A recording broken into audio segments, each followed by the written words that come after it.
Bom, pessoal, então agora nós vamos iniciar o módulo 19 e eu vou explicar para vocês do que se trata. O nome do módulo é Colocação dos pronomes pessoais oblíquos átonos.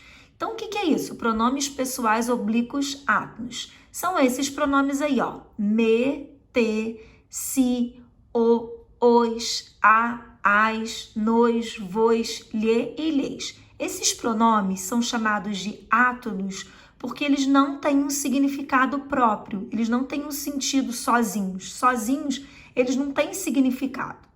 Então, na frase, esses pronomes, eles podem vir em 3 diferentes posições em relação ao verbo.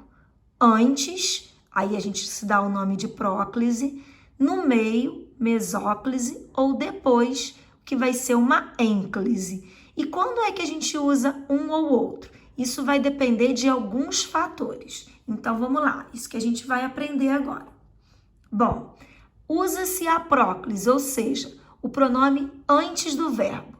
Quando a gente tem as palavras atrativas. Palavras atrativas puxam o pronome para antes do verbo. Quais são essas palavras atrativas? São pronomes relativos, indefinidos e demonstrativos. Ou frases interrogativas, exclamativas e com a preposição em mais o verbo no gerúndio. Então, vamos ver aqui agora mais casos de palavras atrativas. Bom, quando a gente tem palavras de sentido negativo, por exemplo, não, nada, nem, nunca, essas palavras, elas atraem o pronome para perto delas, tá vendo? Nada nos preocupava naquele tempo. Advérbios. Advérbios também são palavras atrativas. Só tem que prestar atenção que o advérbio não pode ter uma vírgula. Se tiver uma vírgula aqui separando o advérbio da palavra atrativa, essa vírgula é como que a gente chama de bloqueadora, ela bloqueia. Aí a palavra deixa de ser atrativa. Então, hoje me arrependo do que fiz. Percebam ali que o hoje está atraindo o me. Conjunções subordinativas também são palavras atrativas, tá? Então, embora me sinta culpado, não pedirei desculpas. Então, além do embora, todas as outras conjunções subordinativas também são palavras atrativas. Bom, uso da próclise com pronomes. Os pronomes relativos, indefinidos e demonstrativos, todos esses são palavras atrativas. Então, percebam, ficamos em uma colina de onde, tá vendo? O onde puxa o se avistava o mar. Indefinidos, todos, alguém, ó, todos me deram apoio, alguém me telefonou. Os demonstrativos, aquilo lhe fez muito bem, isto me pertence. Então, percebam, a próclise é o caso que maior ocorre, tem maior ocorrência é de próclise, ou seja, o pronome fica antes do verbo. Por quê? Porque na maioria das vezes a gente tem as palavras que são as palavras atrativas, todas essas que nós estamos vendo. Agora vamos ver a próclise em frases interrogativas, exclamativas e com preposição em mais gerúndio. Como que é isso? Quando você tem uma frase interrogativa, ó, quem lhe entregou a carta? O pronome fica antes do verbo. Quanta mentira se disse a respeito dela? Tá vendo? Frase exclamativa, o pronome na frente do verbo. E a próclise em frases com a preposição em mais gerúndio. Então, em se tratando, sempre quando a gente tiver essa estrutura, preposição em mais gerúndio, o pronomezinho fica aqui antes do verbo, tá? Então, essas são as incidências da próclise, quando a gente tem as palavras atrativas ou nesses casos aqui específicos. Vamos ver agora casos que são facultativos. Você pode utilizar tanto a próclise, que é o pronome antes do verbo, quanto a ênclise, que é o pronome depois do verbo, com pronomes pessoais no caso reto, desde que sejam precedidos de palavra atrativa, porque se for precedido de palavra atrativa, tem que ser a próclise. Por exemplo, você pode escrever eu lhe obedeço ou eu obedeço-lhe. Agora, se tivesse um nãozinho aqui, ó, eu não lhe obedeço, aí tinha que ser necessariamente a próclise, tá? Aí depois, eu espero que ele nos apoie, tá? Então ali, eu espero que ele nos apoie, o pronomezinho tá atraindo. Aqui só é possível a próclise, tá? Com o infinitivo não flexionado, precedido de preposição ou palavra negativa. Então, vim para te apoiar ou vim para apoiar-te. Ali tanto faz. Agora, reparem na frase embaixo que tem o não. Eu espero não o encontrar ou espero não encontrá-lo. Tia, mas aqui tem o não. Não seria obrigatoriamente o o? Aqui nós batemos em duas regras essenciais. Sabe por quê? Porque próclise antes de palavra negativa está sempre certo. Mas a próclise a ênclise de infinitivo também está sempre certa. Então, as duas estão sempre certas aqui. Você pode tanto colocar ele atraído pelo o aqui, ou você pode colocar o lo. Lembrando que em verbos que tenham R, S e Z no final, o verbo perde essas letras e ganha, o pronome oblíquo ganha o L. Então, a ênclise de infinitivo está sempre certa. É também uma regra.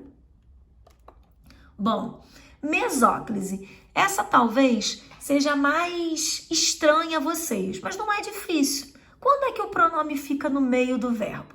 Essa colocação, ela é obrigatória quando o verbo está no futuro do presente ou no futuro do pretérito, ou seja, no futuro. E aí, vale lembrar que não tem palavra atrativa. Se não tem palavra atrativa, então, e o verbo está no futuro, ela fica em mesóclise. Entregar-te-ei os documentos, dar-lhe-ia uma nova oportunidade, dir-se-ia. Então, reparem, o verbo é entregarei. Então, você pega e como que você faz a mesóclise? Você deixa o verbo até na terminaçãozinha dele, ar, ou ir, coloca o pronome e coloca o restante da desinência. Tá vendo, ó? Até a desinênciazinha do R, do infinitivo, você vai colocar o pronome e vai colocar o restante do verbo. O dir, tá vendo? O ir, o Rzinho, o IRzinho, você coloca o pronome e o restante. Então, parece difícil, mas não é. Então, quando é que acontece a mesóclise? Quando o verbo está no futuro do presente ou no futuro do pretérito e a gente não tem palavra atrativa. E se tivesse a palavra atrativa, um não, por exemplo, então seria não te entregarei os documentos hoje, tá bom? Ênclise ocorre quando o pronome está depois do verbo. É a colocação normal do pronome na língua culta. A ênclise é usada principalmente nos seguintes casos. Gente, por que a gente bate tanto na ênclise, próclise e mesóclise? Porque essa aqui é uma regra básica. O pronome oblíquo não pode começar uma frase. Então, quando você tem o verbo iniciando a oração, ó, você coloca a ênclise. Jamais você poderia começar uma frase com o pronome oblíquo, tá? Então, me entregue, me fale, me dê.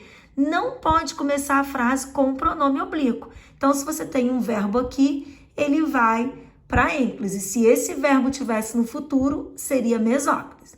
Com o verbo no imperativo afirmativo. Por que é afirmativo? Porque o negativo tem o não para puxar. Então, ó, diga-nos. Quando houver pausa antes do verbo, o que é essa pausa? É a vírgula, tá? Então, da mesma forma que a gente não começa a frase com o pronome oblíquo, depois da vírgula aqui, a gente também não coloca pronome oblíquo. Então, ó, já que insistes, vírgula, entrego-te as chaves. E com o infinitivo impessoal. Então, ênclise de infinitivo está sempre certa. Não desejava encontrar-te.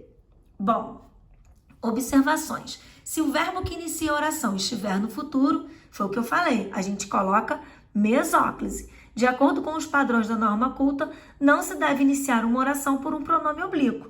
Veja, no entanto, no texto a seguir, o que o escritor modernista Oswald de Andrade pensava a respeito dessa regra gramatical. Bom, dê-me um cigarro, diz a gramática, do professor e do aluno, e do mulato sabido. Mas o bom negro e o bom branco, da nação brasileira, dizem todos os dias, deixa disso, camarada, me dá um cigarro. Bom, gente, é claro que aqui Trata-se de uma música e como todo poeta, que é um músico, né, que é um compositor, ele tem a licença poética. Então, gente, é essa licença poética que nos permite que em músicas a gente use uma linguagem, uma colocação pronominal diferente da gramática normativa. Nesses outros exemplos, a gente tem aqui da música Timidez do Biquíni Cavadão. Toda vez que te olho, crio um romance, te persigo, mudo todos os instantes, falo pouco, pois não sou de dar indiretas, me arrependo do que digo em frases incertas. Então, a gente está vendo que aqui são todos os casos de próclise, quando deveriam ser de ênclise, porque o pronome não deveria estar iniciando a frase.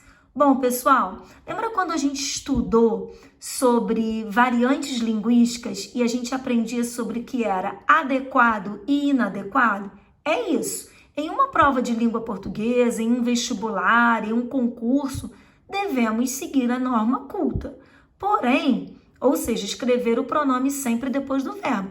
Mas na linguagem usual, aquela coloquial, quando esta é informal, a gente pode sim ter esse tipo de construção. É o caso das músicas, em que, mais uma vez eu repito, os autores têm a licença poética. Queridos, para vocês fixarem essa matéria, nós vamos começar a fazer o módulo 19. Então, a tarefa é a página 87, tá, pessoal? Do livro de vocês, aqueles exercícios ali em cima, do 1 ao 4, lendo a tirinha e fazendo aqui do 1 ao 4. Página 87.